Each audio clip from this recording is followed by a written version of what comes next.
I met a woman at a restaurant. And she was a friend of mine who invited her to come to dinner. And I'd never met this woman before. She was the wife of a writer who was having dinner with us. And the minute I sit down, I had that feeling like, oh my God, I know her from somewhere. You know, you have that all the time, especially in LA. It's like you're either like drinking milk in a commercial or, you know, you've run into them in places or something. So it was one of those like, oh, do I even waste my time trying to figure out like, where are you from? Where are you from? So it turns out, like, because I'm curious, and she was a curious person, I said, so, oh, gosh, I feel like I can't continue this dinner without trying to figure out who you are, what's your name? And she's like, yeah, I feel like I know you too. And she asked me my name, and I said, it's Andrea Buchanan. And she said, oh my God, Andrea Buchanan. And it was like, lightning strikes. Her face just went pale. And I started to get nervous, like, oh God, is this a story I'm gonna, like, did I do something horrible one night that I want to take back? And she said, I went to high school with you. And I said, you did? And she said, yeah. And then she said something that was so crazy. She goes, my God, you used to be so beautiful. And I was like, wow. And she goes, I mean, not that you're not now, but, and then she kind of reeled her way back in. She goes, but you were that girl we all wanted to be. You were the, you know, you were so popular and nice. You were the homecoming thing, the this and that, and then you got sick. And so to take you back, I had gotten an illness when I was in high school that set me back. I was primed to be homecoming queen, and there was no doubt about it. I'd been voted duchesses and the most popular and all these things, and I went away for my senior year and came back 30 pounds heavier with a goiter in my neck, and my eyes were bugging out of my head.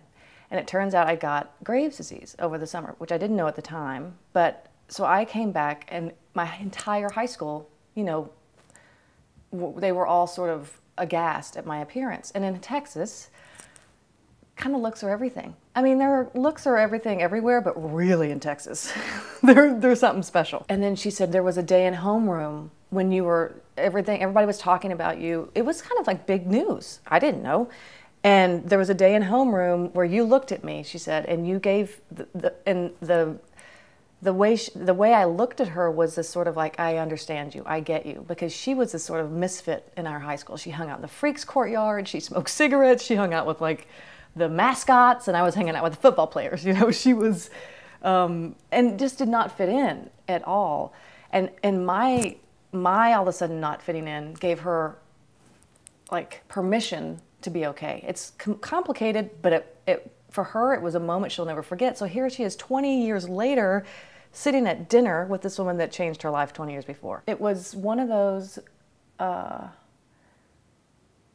just that feeling like, you know, your life is never going to be the same again because of her seeing me the way she did. She saw me in a way that I had no witness to my own pain. And it was her bringing it to light that was like, oh my gosh. And it was at once like mortifying. I was so embarrassed and so ashamed that I had gone through something and I had changed so much. And I had realized that I changed through my life up until that point. I was a shrinker. You know, like I didn't own myself. I didn't own who I was. It's like when my looks were taken from me, I lost a part of myself. So it was like, I could cry. I was given that part back. And so what I ended up doing was writing a story about it. Never written anything personal in my life. Like I'd never shared anything personal. I was a documentary filmmaker. I was always interviewing people, drawing stories out of people, like tell me your story. That was my strong suit. And then my friend was doing a writer's group, and she said, I want you to write an essay about something personal that's happened to you. And I decided to write about this moment in this restaurant, and that turned into this book. And so from that moment in that restaurant, meeting the girl I went to high school with 20 years before, her acknowledging my illness and how it affected her, to then taking that moment and taking the time to really understand how it was a miracle that these two human beings happened to sit down to dinner together so that my life could change. And that's like, you know, it boggles the mind. So From there on, I realized that telling your story is the most profound healing that you can do. And if you can tell your story, then you will heal yourself and you'll heal other people. And, you know, I coined a phrase called share your shame, because it's a disservice not to. I really believe that it is. And I feel, you know, I feel like that's my calling. So I'm here to tell my story. I'm here to help other people tell their stories, and I'm here to help people heal. So that was my epiphany.